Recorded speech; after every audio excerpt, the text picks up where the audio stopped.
Welcome to our digital mapping library guide. This is going to be focused on researching for digital mapping and accessing tools that you can use to create your own digital maps. My name is Adriana Martinez, and I'll be working with Vanessa Viola, who will be doing a few different videos later on in this guide. So as you progress through each section, you will have some guidance on each of the tools and conversations we may have on those topics. So first off, I'd like to talk about the different kinds of maps. There are a lot of different physical maps that exist, and there's a lot of different digital maps that exist. To that end, there are historical maps, mind maps, and the newest one, which is going to be GIS maps, the newest to the world of mapping that has been unprecedented in physical mapping before. So historical maps are the ones that you would traditionally think of as a map, right? You think of in the image you see here, you think of a physical map as a setting of a course over a physical location. It highlights only things that are relevant to the path or to the narrative that the creator of the map is trying to share with you. So it is geared towards that conversation rather than focusing on sharing all of the details of a geographic location, all of the possible paths that you could get to that specific location. It is focused on sharing a specific narrative. Mind maps are maps that you can use to create a trail of thought. So we think of these as information trails.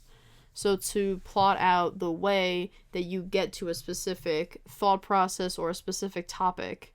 And that's the way that you think about mind mapping. So in relation to, for example, discussing a research project or a group project, when you're thinking about narrowing down a topic you may be working on collaboratively, you can create a mind map to share out ways that you can decide what ideas you want to talk about, which ones you want to pass over, and what's specific enough for your assignment. So mind maps are useful for that purpose.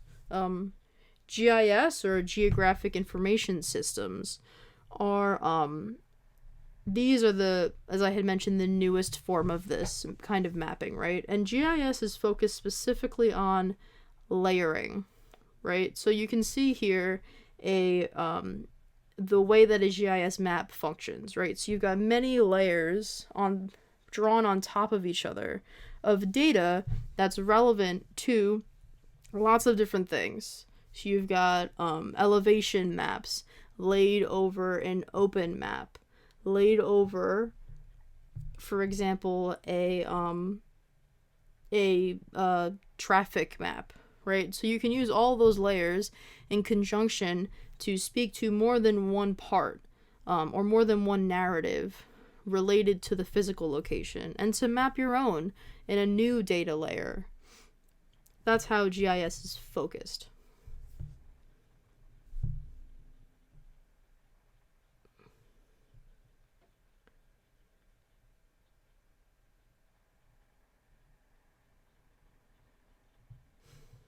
These layers, as you can see in the imagery of an onion, these layers are essential to the way that you create a narrative or the way that you share data through GIS, right? So the base layer is the layer that you begin the entire conversation off of, right? So it's the part that you base all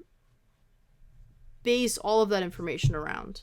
So beyond the base layer, you can add your own data points. You can add your own data layers in many different ways.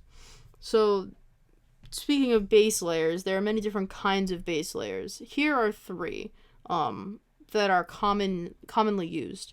So the first one is going to be OpenStreetMaps. OpenStreetMaps is a map that is created open source and by it's openly available to anyone that wants to use it. It's created by communities that live in the specific areas, and it is used for many different projects, mostly to do with, for example, grant-based projects, nonprofit work, by specific governments that need a map to lay out visually where locations are. Different pieces of legislation is based on geographic information, and so OpenStreetMaps is used a lot for that purpose, right? In addition to that, you've got ArcGIS, which we'll discuss a lot more in depth later on in one of Vanessa's videos.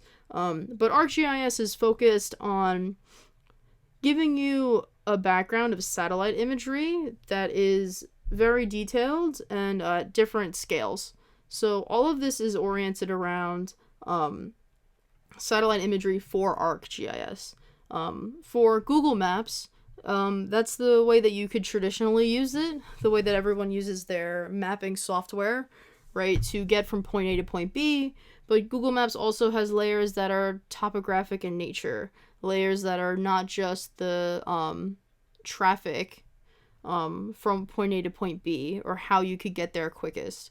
Actually, what's interesting about Google Maps, if you think about it as a GIS project, you can think about the base layer of Google Maps that they've constructed over years of physical surveying. You can think about the algorithm that chooses which path will be the fastest for you, or how traffic is changing throughout your trip or during peak hours as a GIS project, right? Because it is taking base layer mapping and then layering over that an algorithm of data sets or data that changes to do something, right? To do something in specific. And that is the best way that I could describe are the different kinds of base layer maps. There are many different ones out there, but these are the main three that I would suggest. If you wanted to get started with digital mapping, you can use these.